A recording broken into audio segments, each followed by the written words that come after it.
How is your sleep quality?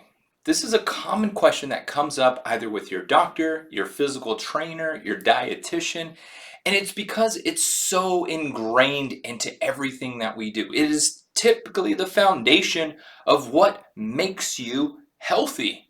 But one thing that we don't know is what constitute as quality sleep.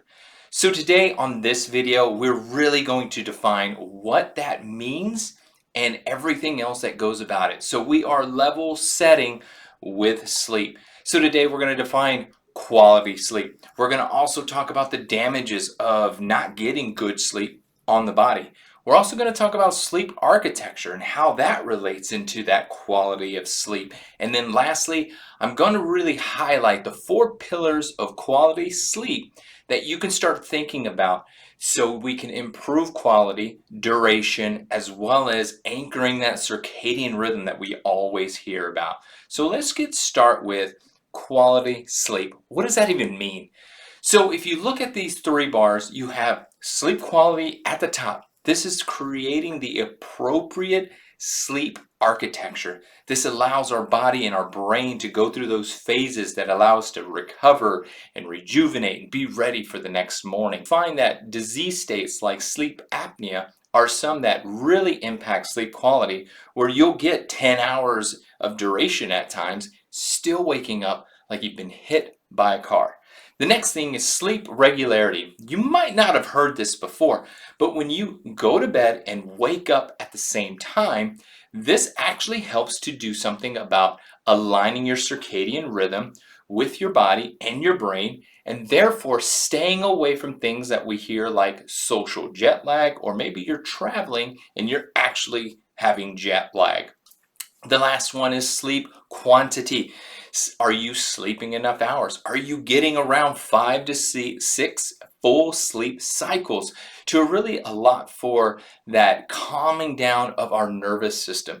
So we're going to talk about the difference between these, but really it impacts all 3, whereas sleep quality is at the top, sleep regularity, and then sleep quantity. So let's talk about sleep architecture. In this graph, I have a ring data, Oura ring. Now, you'll notice here that right about here, we have about more deep stage cycles. And then on the other half, we have more REM stage. Now, it doesn't mean I don't get any REM stage during the first half of my slumber. But what it means is that I'm getting more deep stages and more REM stage. But this blue bar right here in the middle is my light sleep. This is stage 2 typically, sometimes stage 1. Although you will be spending more of your time in stage 2, kind of like 50% or more. But this is where you get rapid bursts of activity, the things that you hear about like sleep spindles and K complexes. And these really help to solidify your muscle movement and things like that. Now, when you go into deep stage sleep, this is where your body repairs and grows and repairs all the tissue, whether it's in your gut, your muscles, your brain. It also builds bone and muscle and strengthens our immune system. One thing that also does is it takes those short-term memories that we've created and creates long-term memories. And then, of course, you might have heard now of the glymphatic system in our brain. It helps to pulsate that system so we can clear out a lot of those toxins. Now, once you go into deep stage, then you move into REM stage. This is where you process emotions and memories. This helps with learning, creativity, and critical thinking. So, as you can imagine, super important and reason why people want to get more REM stage sleep. So just in general, if you were to take your sleep 7.5 to 9 hours, whatever it is, the first half of your sleep, you're going to get longer, deeper, deep stage cycles. Whereas the latter half, you're going to get longer REM stage cycles. So if you cheat yourself in duration, you'll cut yourself out of REM stage cycles, is what we've seen. Now, let's talk about sleep regularity, because there was a really monumental study that I love to see in 2024 that says sleep regularity is a stronger predictor of mortality risk than sleep duration. So what does that mean? They looked at 1,800 participants and they noticed sleep regularity was associated with 20 to 48% lower risk of all-cause mortality. That means lower risk of cancer mortality, lower risk of cardiometabolic mortality. So really concluding that if you stick with sleep regularity and you're not getting those durations like you've been wanting, that's okay because we've seen sleep regularity still monumental and a simple, effective target for just improving general health and survival. So when you think about quality sleep, you want to make sure you are going to bed at the same time and waking up at the same time every day the best you can. Now, let's answer that question because it doesn't seem important, but for me as a sleep coach, I am really aiming for 5 to 6 sleep cycles for my clients every single night if I can. So how much sleep do we need? Now, sleep you should aim for is typically 7.5 to 9 hours. But let's take it a step further. Let's look at our sleep cycles because sleep cycles are 80 to 120 minutes for anyone. We just don't know. You really need a sleep study so we can see the start of REM and the start of the next REM stage cycle so we can identify how long in an average your sleep cycles are.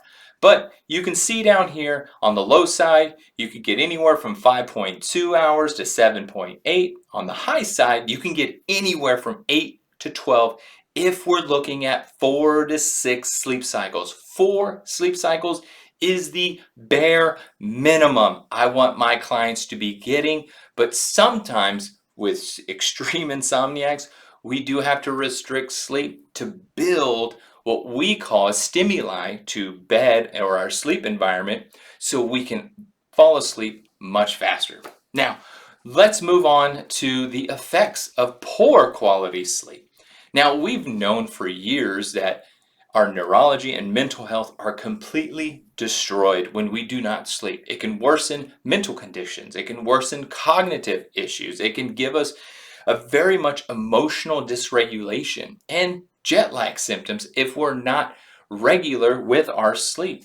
Our digestive health, we have seen now that it really amps up our appetite hormones like cortisol or leptin or ghrelin.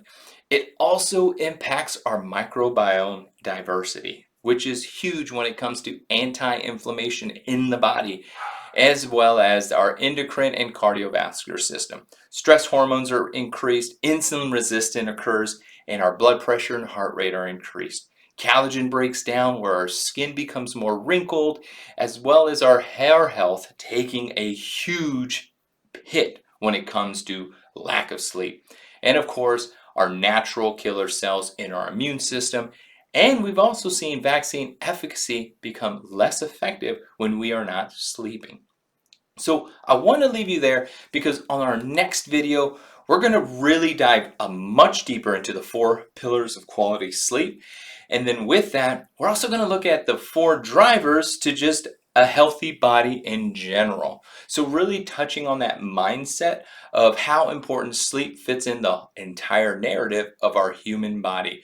But as I can just leave you, we have 4 pillars of sleep that I always want to make my clients aware when it comes to good quality sleep. And how do we hit those 3 pillars that we were talking about? You have the circadian rhythm, you have optimizing sleep pressure, and we also have the ability to deal with mental and physical stressors in our lives.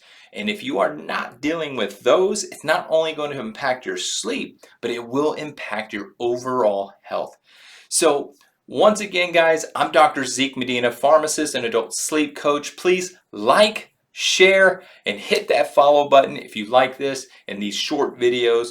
And I will talk to you in the next one. Y'all have a great one.